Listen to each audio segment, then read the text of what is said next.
Queen of Philippine Soap Opera na si Judy Ann Santos, na may Filipino restaurant na may napakaraming twist.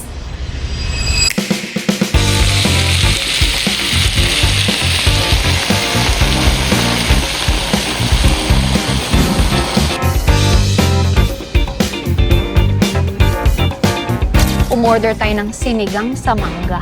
Mangga yung gamit nila instead of tamarind. So, excited din ako dyan.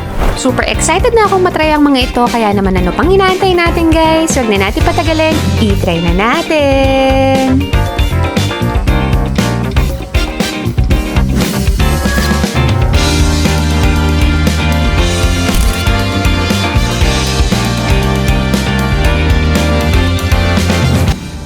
So guys, nandito tayo ngayon sa May Alabang dahil meron na naman tayong very interesting na titikmang restaurant ngayon. So itong restaurant, very famous artista yung may-ari nito. Bata pa lang artista na to. Wala naman atang hindi nakakakilala dito sa artistang to. At kung batang 90s ka, nasusubaybayan mo to. So tara, excited na ako. Nandito na sa likod ko yung kakainan natin. So yan yun. Let's go. Excited ako. Malalaman natin sa loob kung sino may-ari. Tara!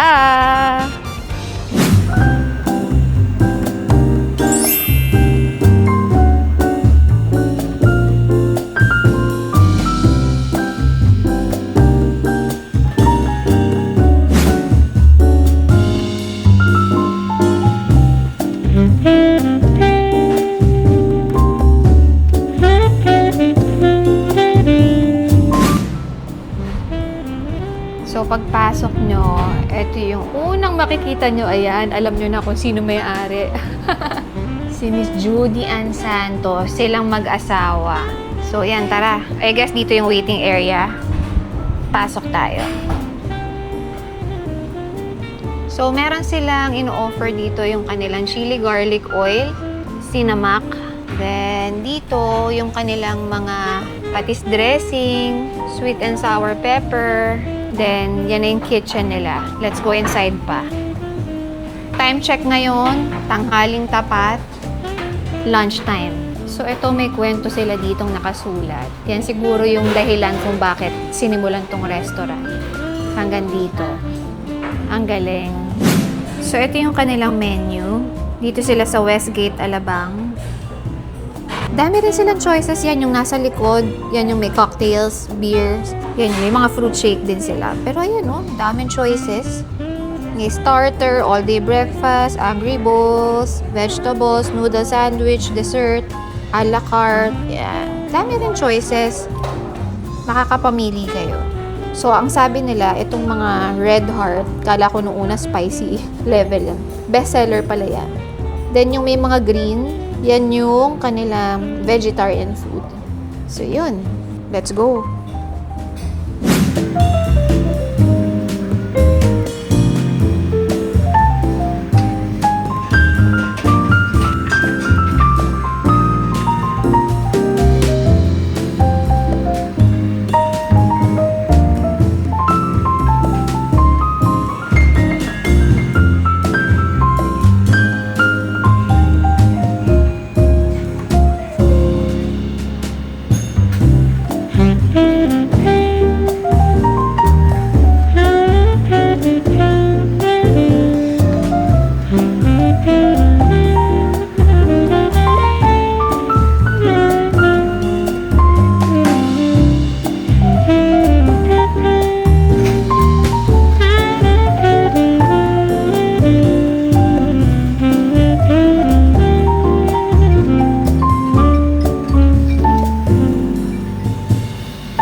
So, start muna tayo sa kanilang starters. So, ito yung kung tawagin nila Paco Ensalada, 275 pesos. So, Paco Ensalada kasi Paco leaves yung gamit nila. So, may salted egg, may tomato, may nuts. Then, isa pa sa starters na bestseller nila, etong canchos. Excited din ako dito. Kasi, instead na chips, yung ordinary chips, ito, gamit nila kangkong chips with pork adobo flakes on top. So, yung price naman nito, 385 pesos. Good for sharing na. Then, sa all-day breakfast naman nila, breakfast combo na yung in-order namin. So, may US beef na kasama na and bistek na bangus belly. So, combo na siya. May choices kayo ng dalawa. Kasi may mga ibang choices eh. Either chicken flakes, tatlo pala yung choices nila. 525 pesos para dito. Then, ito naman yung kung tawagin nila, Angry Dobo Classic Bowl, 385 pesos. So, may kasama na siyang kangkong. May choice kayo kung gusto nyo ng kangkong or laing. So, pork belly yung kasama dito. So, yan. Pork belly yan. Yes, may pinupor sila. Makikita nyo dyan, may pinupor na sauce. Tapos yung rice, of course, nasa ilalim. So, meron din sila kung halimbawa, may vegetables din silang mga ino-offer. So, kung vegetarian kayo, meron din silang choices dito. So, ito laing, umorder tayo. 295 pesos para dito. Then, syempre, para meron din tayong sabaw, umorder tayo ng sinigang sa mangga. Mangga yung gamit nila instead of tamarind. So, excited din ako dyan. Kasi ang dami nilang twist. Pero yung pinaka-main nila, adobo talaga. So, lahat naman ng in-order natin, lahat to, bestseller nila. Bukod dito sa sinigang sa mangga. Kasi curious lang ako dahil dun sa mangga nga yung gamit nila. So, tara, sabay-sabay natin tikman. Excited na ako. So, start na tayo. Of course, appetizer muna. Itong Paco ensalada, may kasamang dressing, which is their patis dressing. So, pour na natin. Hindi ko alam kung kailangan lahat, pero sige. Ooh! Inubos na natin. Excited na ako. Ngayon lang ako makakatry ng Paco leaves. Samahan na natin ng lahat. May mango din. May mango, tomato, and salted egg. Let's go, try natin.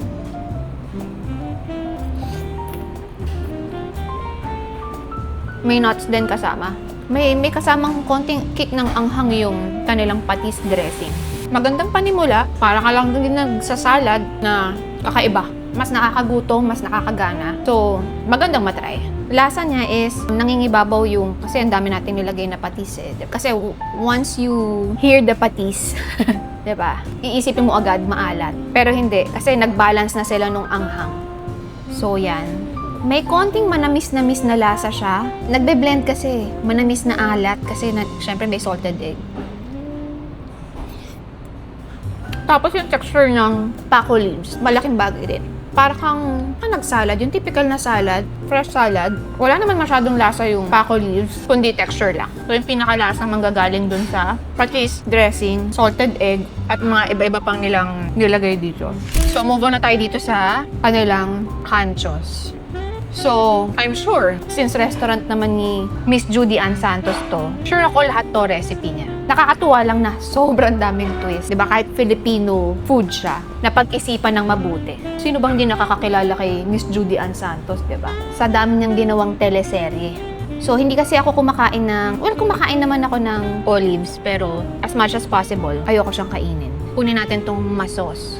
Ay, hindi, hahaluan ko na lang din ng kasi may haluan natin. Para unang tikim natin, nandun na lahat. Let's go!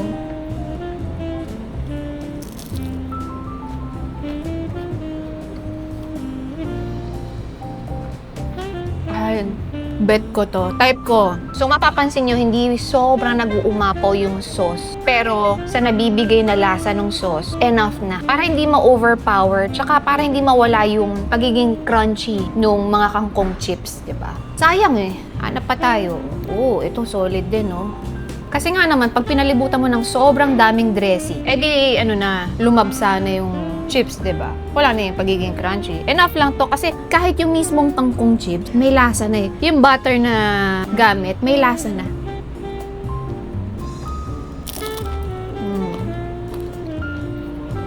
So, bukod sa may cheese sauce na nilalagay, may salsa, merong jalapeno, may olives, enough yung lasa na.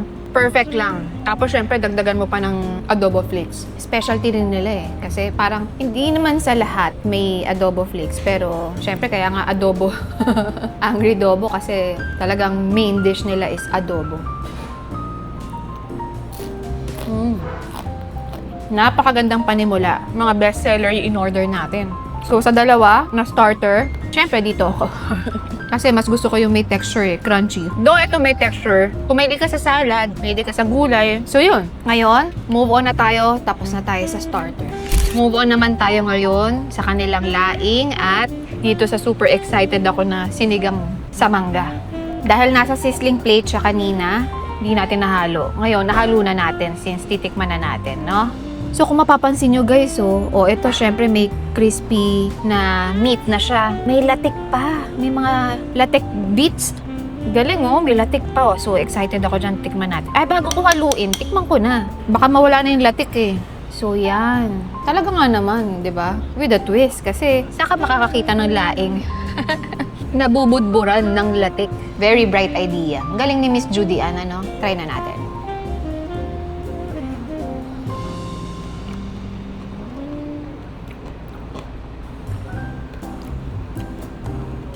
Wow, grabe Kasi, etong mga nakikita nyo on top, crunchy siya. So, may mga kasama pang taba-taba. Ganda na nabibigay niyang texture. Bukod doon, may lasa din. Tapos, strong malalasahan na yung coconut cream. Yung gata.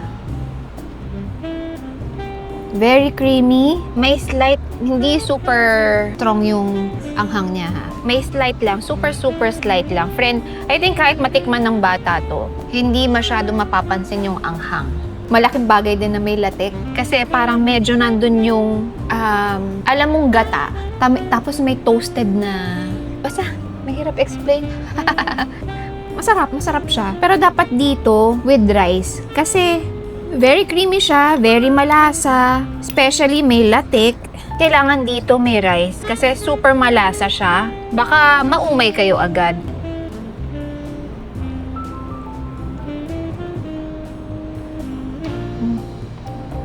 Good thing, paglaing kasi, alam mo yun yung malambot na texture lang siya. Malaking bagay na naglagay sila ng mga flakes na ganito. Added texture. So, masarap siya sa bibig pag mumumuya ka kasi naghahalo yung pagiging mushy ng laing sa texture ng pritong baboy na naka-bits. Okay din matry ito. Kailangan lang may kanin.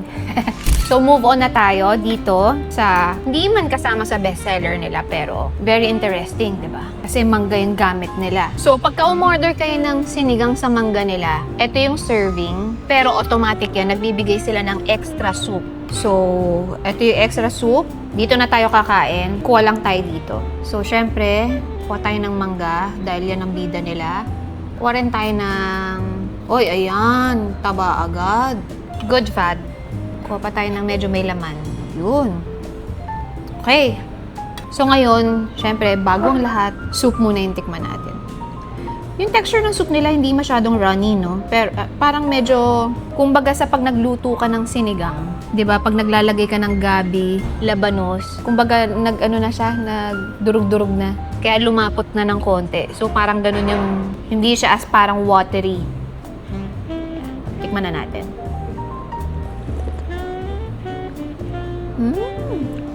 Ooh! So, if you're looking for something na talagang maasim, ako pag nagsisinigang gusto ko talaga literal maasim, yung mapapangiwi ka. Perfect. Talagang mapapangiwi ka. Ang sarap ng pagkaasim niya. Okay din palang mangga palang gamitin, ano? Green mango yung gamit nila. So, ngayon, eto yung meat.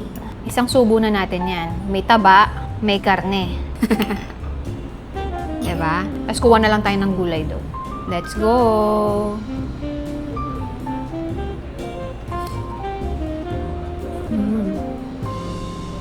So, ang pakiramdam naman niya, tsaka lasa, parang kang kumain lang din sa bahay. Luto ng mga nanay natin na sinigang. Pero kasi syempre, yung asim nga nito, talagang literal na wild yung asim niya. Kasi from green mango.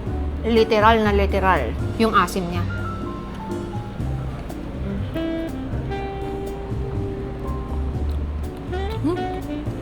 Grabe yung asim.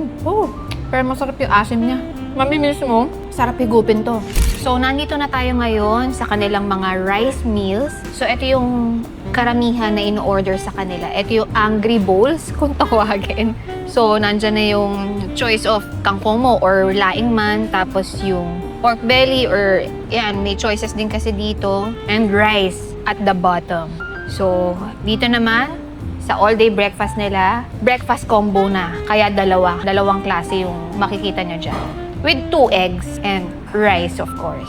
So, tara, tikman na natin. So, guys, dito sa kanilang restaurant, sa Angry Dobo, na restaurant ni Miss Judy Ann, open sila Monday to Sunday. So, open sila everyday, in short. So, nag-open sila 10 a.m. hanggang 9 p.m. At ito pa, meron pa silang ino-offer. Hindi lang natin naabutan kasi tapos na yung for this April. May tinatawag silang Chef's Night. So, meaning, si Miss Judy Ann Santos mismo yung magluluto para sa inyo. So, twice a month lang daw nila ginagawa yan by reservation. Meron na rin pala silang 2 branch. Meron isa sa top, saka ito. Galing ano? So yun, tikman na natin. Eto pala, may kwento pa ako sa inyo guys. Since nasa rice meals na tayo, bawal na ako ng carbs ngayon. Sinabihan na ako ng OB ko, no more carbs kasi medyo, alam mo na, yung sugar natin kailangan alalayan. So, completely no carbs. So, wala lang yan. Display lang sa atin ngayon yan. Iuuwi na lang natin. Titikman natin yung mga ulam lang. So, let's go. Ito yung US beef tapa nila. Uy, kakahawak pa lang natin. Lambot na, alam na nating malambot. Magkakatalo na lang sa lasa. Tikman na natin. Uy, wow.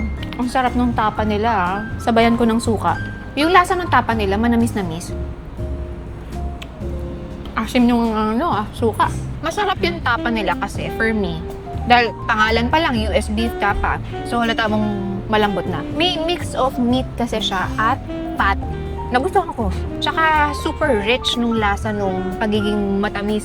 Balanse yung alat tsaka tamis. Malaking bagay din na may garlic. Ngayon, meron silang bistek na bangus belly. Balatan natin. Uy, yun oh. Lagyan natin ng konting, parang lasang toyo to eh. Yun.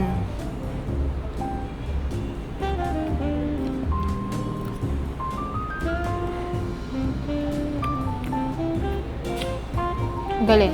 Itong sauce na ginamit natin, mix of toyo, kalamansi na siya. Ang laki ng serving. Pero kasi, 525 pesos din eh.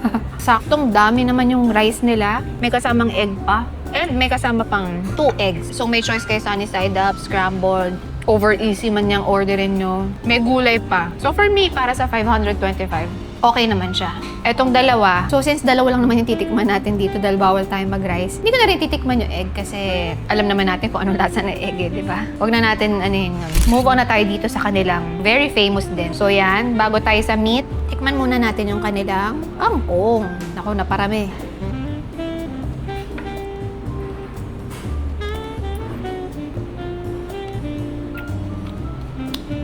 Lasang adobong kangkong. Pero, I think, either may hint of vinegar or konting parang kalamansi. Parang ganun. May konting asim kasi. Hindi ko alam kung dahil sa vinegar or kalamansi. Hindi lang siya basta alat ng adobo. So, kung titignan nyo, dami rin, no? Maralim din siya. Ayan. Dami. So, yan na yung rice mo. Diba? Ngayon, tikman na natin tong kanilang pork belly. So, parang naka-grill siya. Try natin.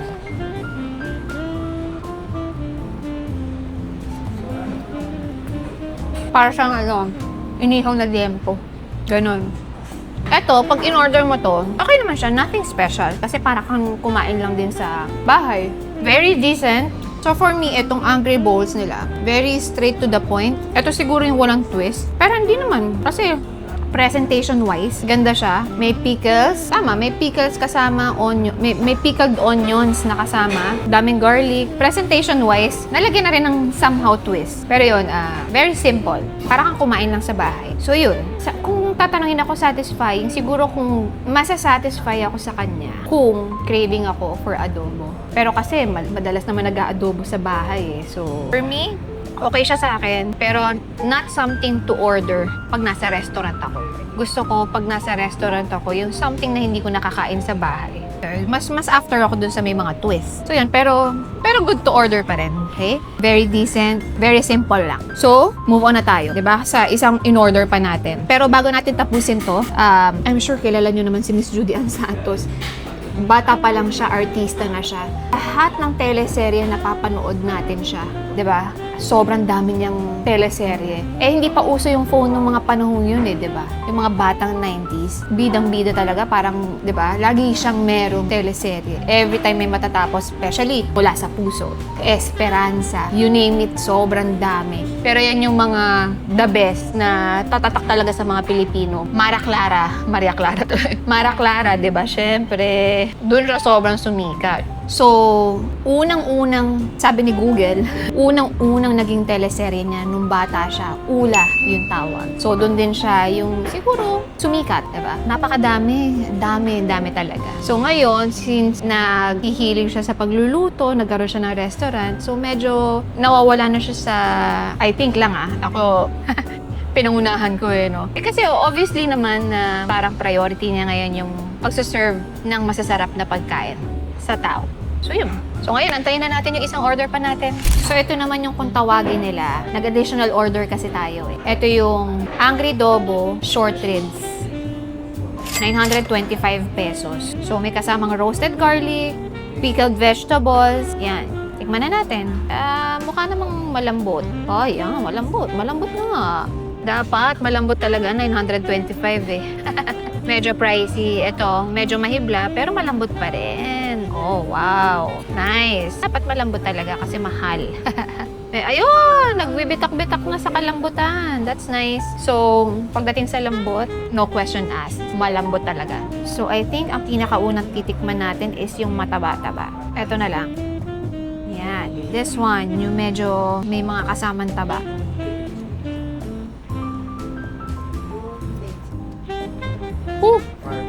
Mainit pa pala. Kabayan na natin ang gulay. Sana hindi tayo mapasok.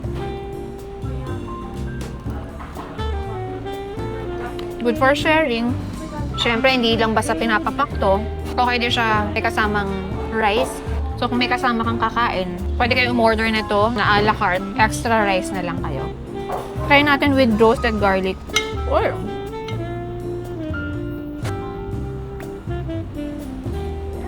habang may meat pa. Sarap talaga pag roasted garlic. Mahilig ako sa garlic. So, mapa raw, roasted, crispy pa yan. Masarap garlic for me. So, pagdating dito sa in-order natin na extra, in-additional kasi lang natin to. I think pwedeng hindi na siya orderin. Or either ito o-orderin ko or yung siguro sa isa, teka pakita ko sa inyo. Siguro compare dito sa Angry Dobo Classic Bowl nila. Mas o-orderin ko tong beef short ribs nila. Kasi ito ang ginamit lang. Pork belly. Parang liempo. Dito na ako mas quality yung meat. Beef short ribs. Sobrang lambot, may kasamang taba. Medyo pricey lang, 925. Pero good for sharing naman. For the lasa, mas less salty siya compared dito. Mas naalatan ako dito. Pero syempre, similar na may mga toyo, may alat. So yun. So, yung total natin is 3,841. Para sa dami nating in-order, 1, 2, 3, 4, 5, 6, 7. Total of 7 na dishes. Not bad. 3,800 lang. Diba? So yan, tapos na kami guys. Ikaw, ano masasabi mo, love? Para siya sa mga taong pag kumain kailangan may rice. Kapag papapakin lang, like ako kasi, di ba, hindi ako naka low carb diet ako. Carbs ko is fruits lang. So, pinapak ko lang lahat ng protein nila. So, lahat malasa. Very flavorful lahat Parang overpowering. Walang pambalanse. So, kaya very crucial yung white rice dyan. So, kailangan, kung mahilig ka sa rice, perfect sa ito. Kailangan niya i-balance out dahil kasi medyo salty pagka walang... Pag solo lang, papak lang. Pero masarap yung food. Nagustuhan ko. Mas masarap siya kung may rice. Yun lang masasabi ko. Tsaka, yung location-wise, ganda pala dito sa Westgate, Alabang. Nasa loob sila ng Westgate. So, itong Westgate, parang yung vibe niya parang... sa ibang bansa. Parang nasa US, parang Florida, ganun, or California, na sobrang init. Pero yung itsura, parang outlet stores ng California, ganun. Ganun yung vibe niya. Tapos medyo mahangin, tabi-tabi yung mga restaurants, medyo social yung mga establishments, may parking, marami parking, safe yung place, tahimik. Kahit yung mga tao tao, social. Oo, actually kahit yung mga tao social. So yun, no?